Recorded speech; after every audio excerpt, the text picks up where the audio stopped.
Kamal. She was made homeless about 4 months ago. I think it's in November. So since then there's been this protest tent, and her house was the first of 28 just in this immediate locality that are going to be evacuated for families forcibly evicted first of all, and then later on presumably not taken over by settlers, and then maybe at some point they'll be demolished and they'll rebuild new houses. So she was the first, and there are 2 more houses or buildings due for forced eviction starting midnight tonight, i.e. first thing tomorrow morning. And the court order, I believe, runs for 1 week, so it could happen between tomorrow morning and the 22nd, so a week later, any time during that time. And although it's only 2 buildings, one of them contains 3 apartments. Linda, we talked in the morning. Effectively, it's one extended family with 7 different units inside, 7 different apartments. It's talking about 10 apartments or 10 families. No, I can show you where they are later. They're very close. One's just over this way, the other one is the same direction, but one's on the lower road, one's on the upper road. So they're very nearby. And this gentleman with the beard, sitting near the tent door, he's from the nearer of the 2 houses. It's his extended family lives there. His parents, himself with his family, his 5 brothers with their families. So it's like 7 parts of the same family, but all in little separate apartments. And there are 36 people, I believe, just in this one large house, divided into different units. And the other building, I'm not sure of the exact numbers, but altogether I'm guessing it's about 50. So it's not huge, but it's enough, and it's a progression. They started with Kamal's family, and when she was evicted, her husband had 2 heart attacks and died.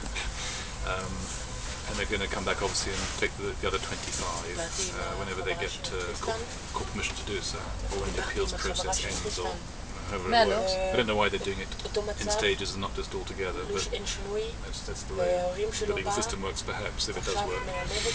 So I assume from this evening you're going to put people inside these properties with local Palestinians. In the hope that we are there, with the expectation that we will have people here when the army turn up. Police, actually, say, not army, police. Someone, the fellow with the beard, was Sheikh Nasser, he estimated or guessed during one of his talks with us that it sounded like a huge number, but he said 2,000 to 3,000 police could show up with dogs and horses and all kinds of weapons.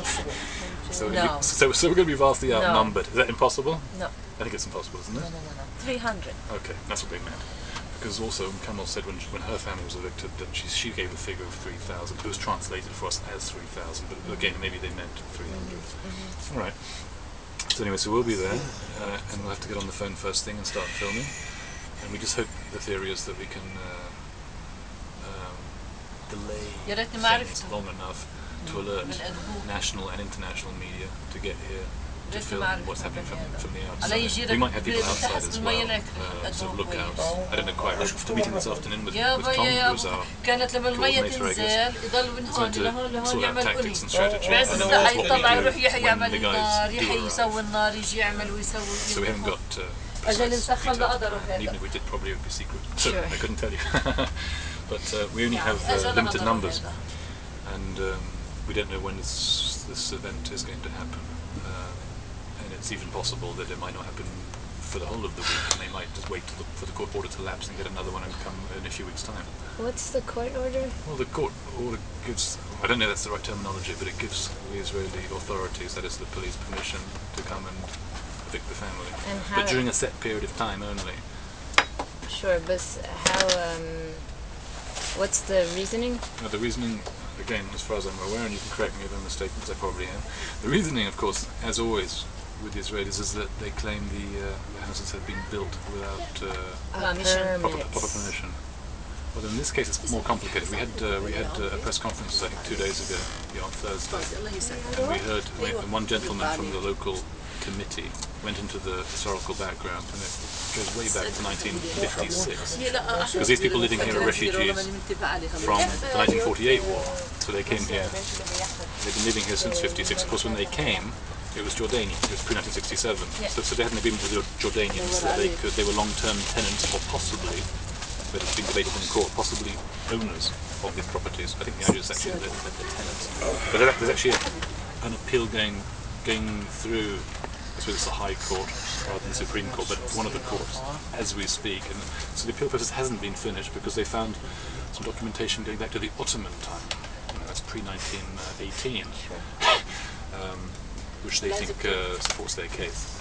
But it sounds like the Israelis have just got fed up waiting, and they're making this move anyway on at least these two properties. But it's incremental. So they've been here since the 50s? Yeah, these families have all been here for more than 50 years. I believe the same buildings, I believe. Now Sheikh Nasser, who was here with the beard, he's just gone out. He speaks good English, you can ask him. He's obviously one of the guys directly affected. In fact, most people here speak some English. Well, he's over there. Ya Habibi. And yeah, my knowledge is limited. But that will give you some idea, hopefully, anyway. Even with a few